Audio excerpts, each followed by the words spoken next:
Guys, there are spoilers for this film and this review, so if you don't want to end up in therapy, go out watch film, then come back. You have been warned. Hey guys, welcome back to another week of Ticket Tuesday. I'm your host, Ron TMHD. So yeah, this is going to be a great time. Hey guys, and welcome back to an episode of Ticket Tuesday. I'm your host, Ron TMHD, and this week we watched Zootopia 2, a sequel to Zootopia 1 from 2016. It is starring Ginnifer Goodman and Jason Bateman. And I will say, while I have not seen the first one in a long time, I still feel like I got more enjoyment out of this one. And it flew by. And I just think overall it was very enjoyable. It was very fun, very funny, very entertaining. But before I go on the whole tangent, why I like this film, I'll tell you why I like this film and more back at the house. Kiss the second ring right now. There's a snake! Stop in the name of the law! I'm really sorry. No. Stop pulling my ears, stop pulling my ears. Never pull up on his ears. I have to help my family. Cannonball!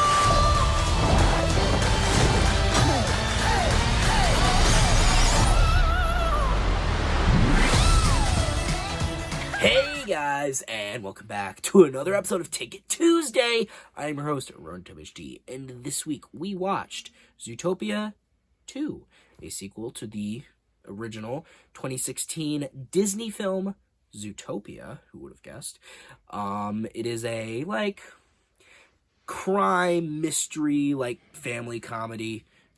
A lot of buzzwords in there, and it was okay. So I'm going to try to do this in one take here. It was starring Ginnifer Goodwin, Jason Bateman, Quan, Fortune Famester. I'm very sorry. I definitely didn't pronounce that correctly. Andy Samberg and Patrick Warburton. This film, I think, is, I'm just going to jump straight into it. I think this film was very enjoyable. Now, was it perfect? No, but I think it was a pretty damn good time. And I think probably the most enjoyable, animated Disney film, at least, I've seen in a long time. Now, granted, I'm kind of picky with my animated Disney films, at least these days. A lot of their stuff just doesn't really appeal to me that much anymore, but I think this one is a little different. And I think it's also, it's just, I like it that it's a sequel, and from what I remember of the first one, I think I actually enjoyed this one a little bit more. I think it just flew by, right? It was probably around 2 hours being a Disney film, but it didn't feel that way. I think the pacing was just really good, and I think it was easy to get invested in the story because, I'm familiar with the characters. I liked them from the first film, and obviously they don't need to set it up like they did in the first film, so they can just jump straight into it. That's what I like about sequels, is that the established characters don't need to have time be spent to establish them as a character with and establish their dynamic. They just jump straight into it because you're already familiar with it. I enjoy that, and that's why I enjoy good sequels, and this is an example of a good sequel. Now, before I go on about why I like this film, I want to talk about one little nitpick I had. And I think it was mainly just because of Quan as the snake. Now, I did not dislike the snake. Hell, I didn't even dislike Quan as the snake. I thought he did very good. I very much like Quan. But I think also, for the film being, about him, right? This film's, overarching mystery, crime, case was about him. And I feel like he didn't get as much screen time as I think he should have. And I do think I kind of wished I saw a bit more of him. It kind of felt like he should have been on the journey with Judy and Nick, and it would have felt more impactful at the end when, he's calling Judy his best friend. Because at that point, they hadn't really spent a lot of time together. They'd maybe known each other for, a day or two. Right? So it didn't make a lot of sense.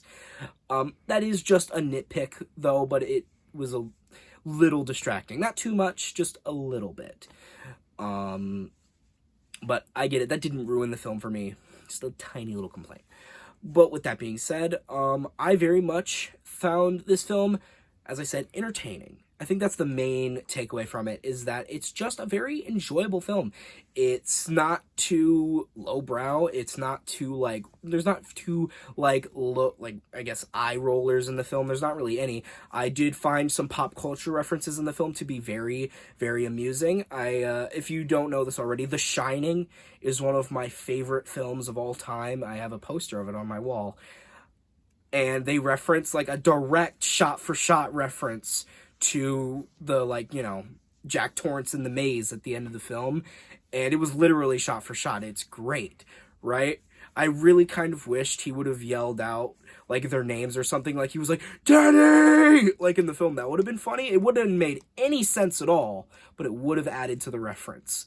Either way, I just got a kick out of that because I love The Shining. There was also a little Silence of the Lambs reference with the lamb from the villain of the last one, which is kind of clever. I remember they said they were going to have, like, literally the full Clarice and Hannibal Lecter scene, like, the full 3-minute scene, like, word for word, shot for shot in the film. And I'm like, they should have done that because it would have been funny, okay? And the kids may not have gotten it now, but when they were, like, 20 or 30, they definitely would have gotten it when they were older. And it would have been amazing. I'm just saying, I would have liked that to be in the movie. So there's this beaver character. I think her name... It started with an N, and it was like a nib, like nib. That's how her name started. Okay, I can't remember the last part, but I thought she was a very entertaining character. I did very much like how she was very unexpectedly important. You know what? When I first watched the film, I'm like, oh, she's gonna be like maybe just like a gag character that'll be there for a little bit, but no, she's like a very important character to the plot. Like, if she wasn't there, they wouldn't have been able to solve the case. They wouldn't have been able to do this stuff because she was, like, very helpful. And, you know, I kind of have, like, I guess, a natural, like, I guess, like to characters that, she wasn't just hanging out, but she's, like, seemingly, that seem they would be unimportant, but they are. I don't know if that sounds weird, because it does sound weird, but it makes sense to me, and that's all that matters, right? You have to be reading my mind to understand what I'm saying. Either way, I'm just kind of rambling here, but I also did like this one thing. I liked how I did see the twist villain coming, but I had a warning beforehand. I wasn't spoiled by it per se. They just said there was a twist villain, and I'm like, well, I kind of deduced it from, like, okay, who could be the twist villain? And I deduced it from that. But if I didn't know that, I totally would have been taken off guard. And so let me just give you a quick recap. So essentially the film, to, like, get you up to speed as to why it shocked me. So essentially the film is about, you know, Judy and Nick trying to solve this case, trying to prove the innocence of this snake, Quan, and his family, who were framed for the murder of a tortoise, like, 100 years ago. And now snakes are shunned, and, like, reptiles in general are shunned from the rest of the world, and they look down on them as, you know, like, dangerous or, like, lesser creatures, right? Or, like, lesser people. And it's all because 100 years ago, this evil lynx family, like, you know, lynx, they're, like, you know, territorial, so it makes sense they'd be a little treacherous.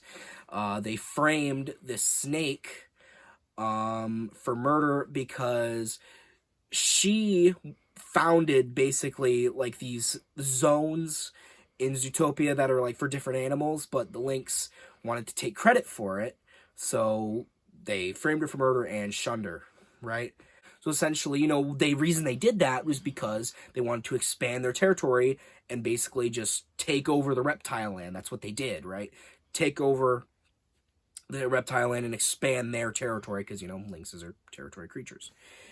But now, fast forward to 100 years later in the present day, you know, they're still, you know, having their hands and everything. They're, like, you know, doing some sleazy, scummy stuff, but it seems like there's one diamond in the rough. There's this one guy who's a member of the family that's trying to help out the snake, right? And I wouldn't have suspected him if I hadn't gotten the warning, because he seemed like an awkward but well-meaning guy, right? It didn't seem like he had villainous intentions.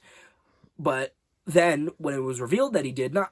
also, I think it's better than the first one's twist, because, one, didn't see it coming, and he was actually pretty prominent, a pretty prominent member of the cast for a little while. And two, he actually got more time to be evil than like the last 5 minutes, right? So he was revealed a little earlier, so he got more time to be an actual villain, which I appreciate.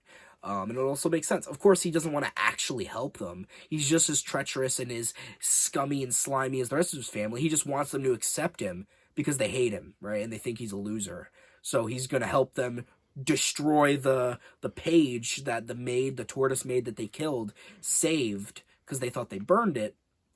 And essentially they're trying to get it, but he's going to burn it so that they accept him and a member of the family. Makes sense, right? And I kind of picked, as I said, got the warning, so I kind of pieced that together. If I hadn't, would have definitely caught me off guard. And I will say, probably the best Disney twist villain I've seen in a long time. Usually they're like very obvious, but this one was not very obvious at all. Either way, with that being said, I just wanted to talk about those few things. There are a couple other things I could talk about, but I think those are the more important things that I wanted to discuss. And with that being said, would I recommend this film? Yeah, I think I'd recommend this film. I think it's a very enjoyable film. I think it's a very good time.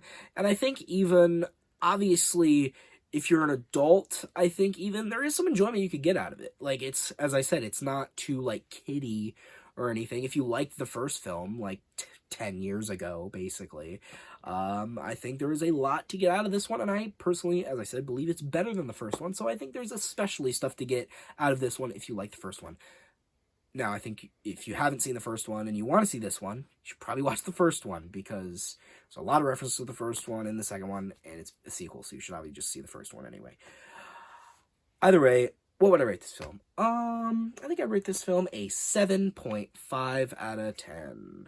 And, yeah, I think I've said what I need to say. I think I've said my piece.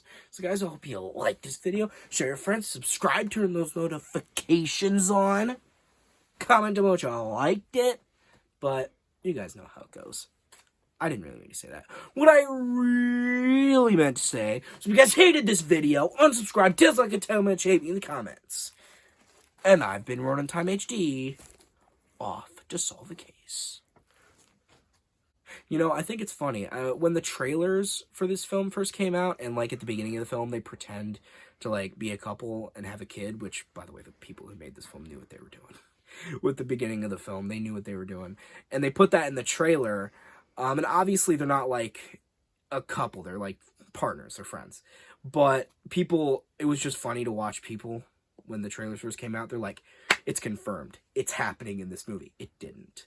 But I guarantee, I'm just saying they knew what they were doing, and I think that's funny and amusing, and also kind of terrifying if you think about it in a certain other way. You know, so I was watching this movie, right? And Quan is the snake, right? And the whole time, like, every time he's on screen, I'm like, man. So I can't help but be so happy for Quan whenever I see him in anything. It's like, he's just such a nice guy, and I'm glad that he's getting roles now, and, like, so late into his career, into his life. Like, he's, well, not that late into his life, but into his career, that he's being as successful as he is. He's in, like, a top chart Disney animated movie, and it's a pretty damn good animated Disney movie, which is not something you can say about their most recent output, especially with sequels. But I'm just happy for Quan, and sorry, I'm probably not pronouncing his name right, but I love you, man. You're a good one.